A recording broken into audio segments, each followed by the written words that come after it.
Hey, this is Jason Johnston. I'm here to talk to you about the 3 generations of learning theories.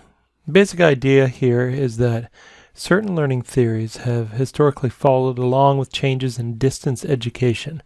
And I found this article, which was a great way to pull together a number of learning theories and apply them to the community of inquiry that we've already talked about and the e-learning context. So this presentation is basically a summary of these 3 generations found in this article.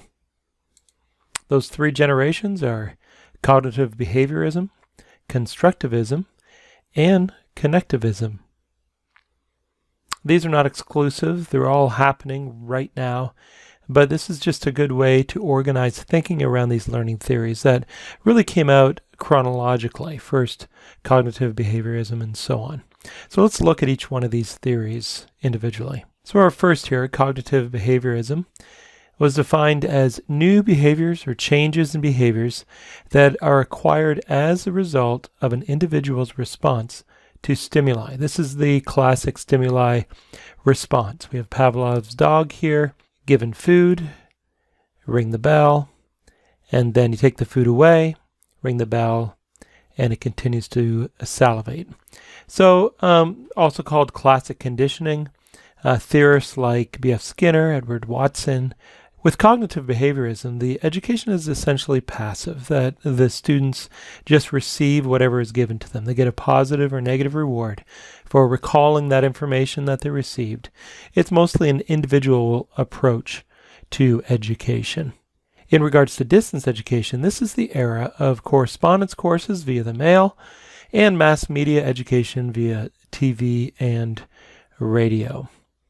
One of my favorite programs growing up was called the University of the Air that I would watch on the television before the cartoons came on Saturday morning. Applying the community of inquiry theory to this cognitive behaviorism, learning is essentially individual, so there's very little social presence. Teachers are then the content creators. It's kind of the classic sage on the stage. Now let's move on to constructivism.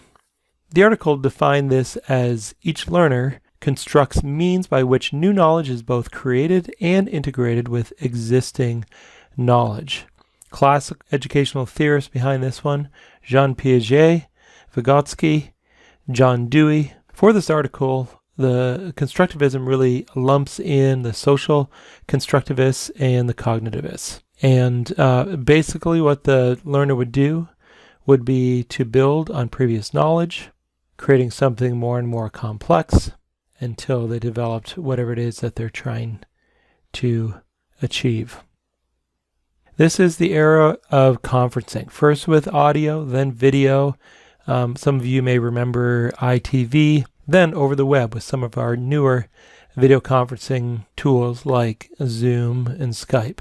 It could be one-to-many or many-to-many communication. Era 1 was essentially read and watch and was much more of a passive learning stance, whereas with this Era 2 in constructivism, much more of an active positioning for the students where they discuss and create and construct.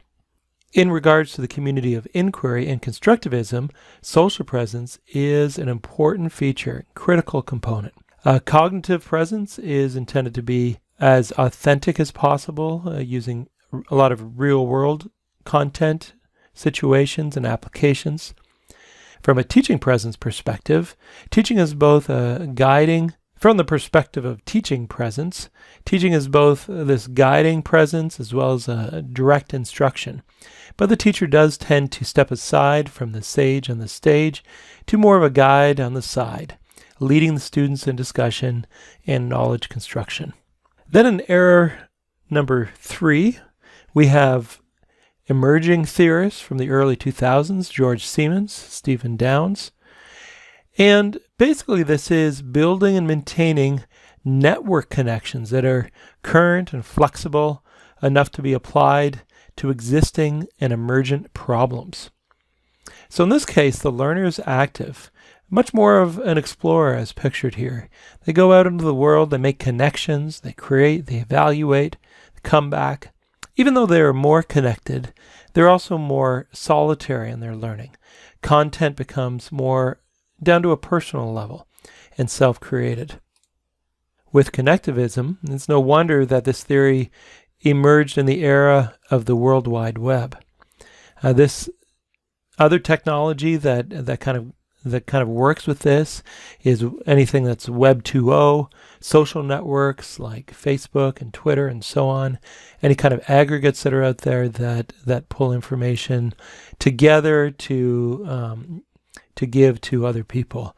It's kind of the era of shifting from CNN for people getting their news to going to places like Twitter or Facebook as their first places for getting news and information.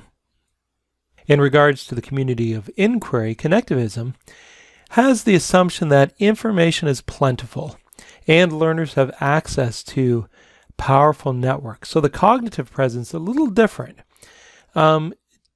Doesn't tend to be as defined, tends to be more go out and find it in terms of the content.